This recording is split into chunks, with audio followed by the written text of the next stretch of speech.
aloe vera. Ito ay ang aking 7-day-old na bougainvillea. Gusto nyo malaman kung paano ko ginawa ito? Yan ang sprout. Diba guys, ang ganda tingnan. Oh, dami ng sprout. 7 days pa lang ang bilis. So, iyan, ito 15 days. Marami ng dahon. So, ayan. Ituturo ko sa inyo kung paano ko ginawa ito. So, keep on watching lang hanggang dulo guys. So, sa hindi pa po nakasubscribe, pa-subscribe lang po at pakihit na rin po ng notification bell para laging updated sa aking video.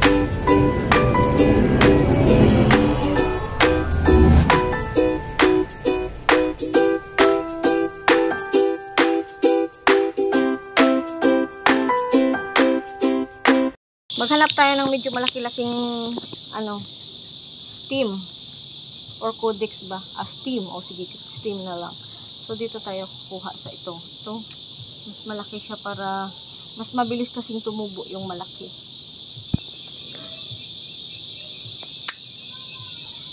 Ayan guys.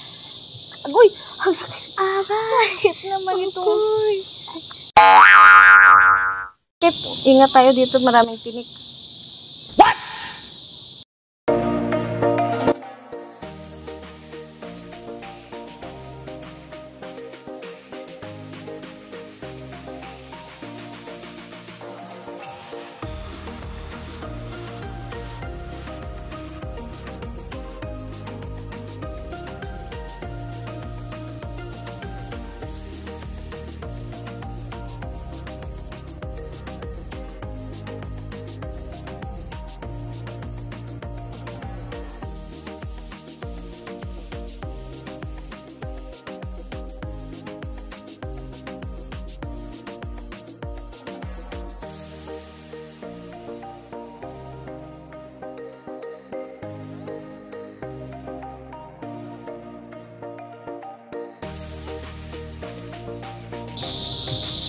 Tanggalan natin ang dahon kasi inaagaw nito yung nutrients ng halaman eh. So, bitter salbo siya.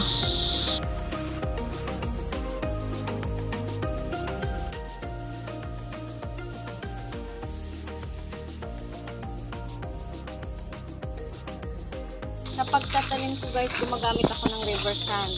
Kasi pampabuhaghag, mabilis tumubo yung guys, yung technique para mabilis mapatubo yung mga halaman natin.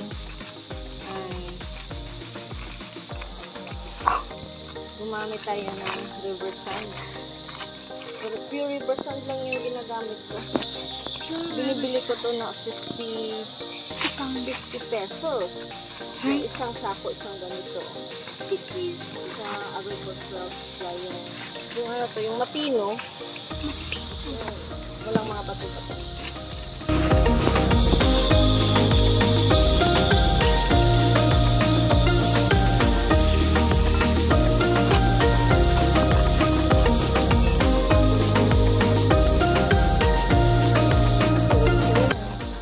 Mga gangis, mga batawag dyan sa Tagalog eh.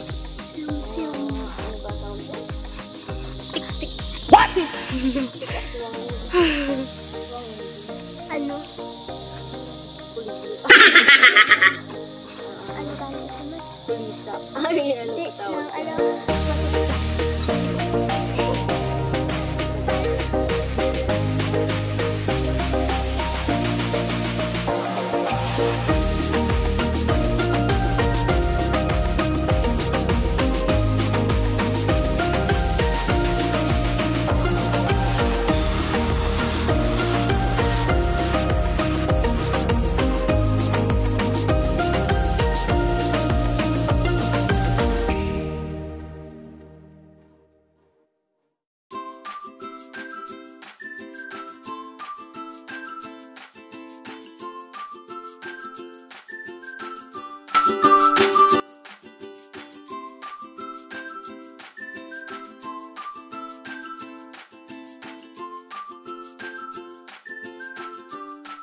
Veras guys, so yan ang gagawin natin. Simple lang guys, biyakin at saka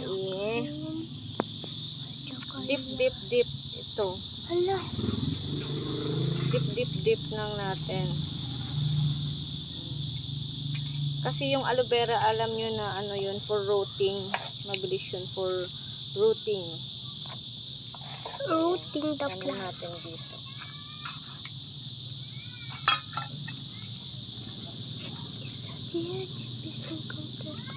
Serum.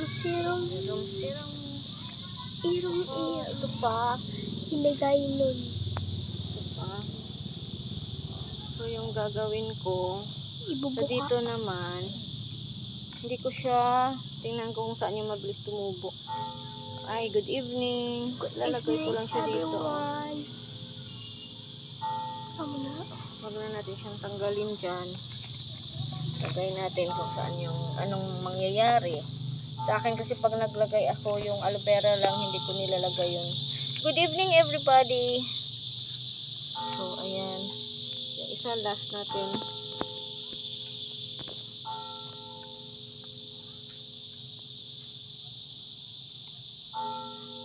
So ito. Ayan, 'di ba? It's very blurred. 'Di ba?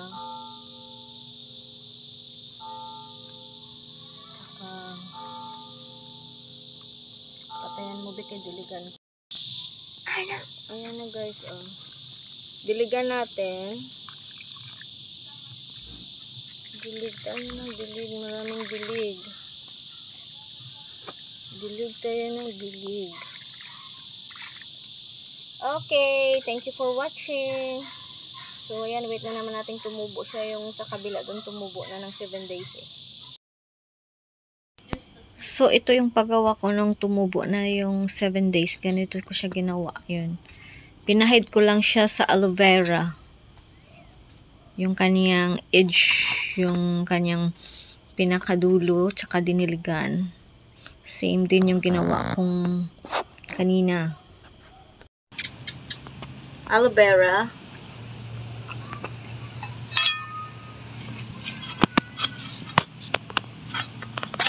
Yung ginamit pala natin guys ay na media ay perlite, vermicast at saka morsa siya reversan.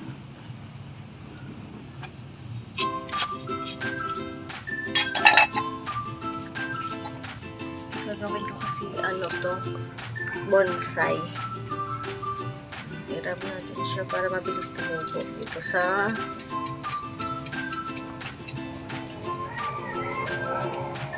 ano ba tawag dito? Sa ano? Aloe vera.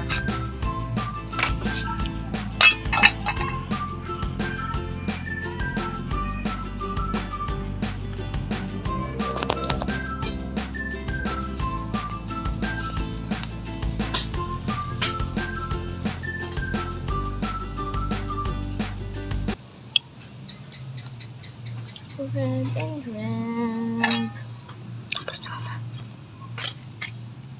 Gabi tayo nag-vlog guys kasi busy sa umaga. Marami akong pinupuntahan.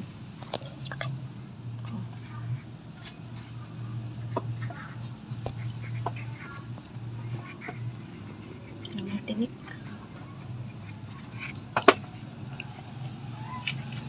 Then so hanggang dito na lamang guys. Thank you for watching. Ayan, 7 days nag-sprout din siya.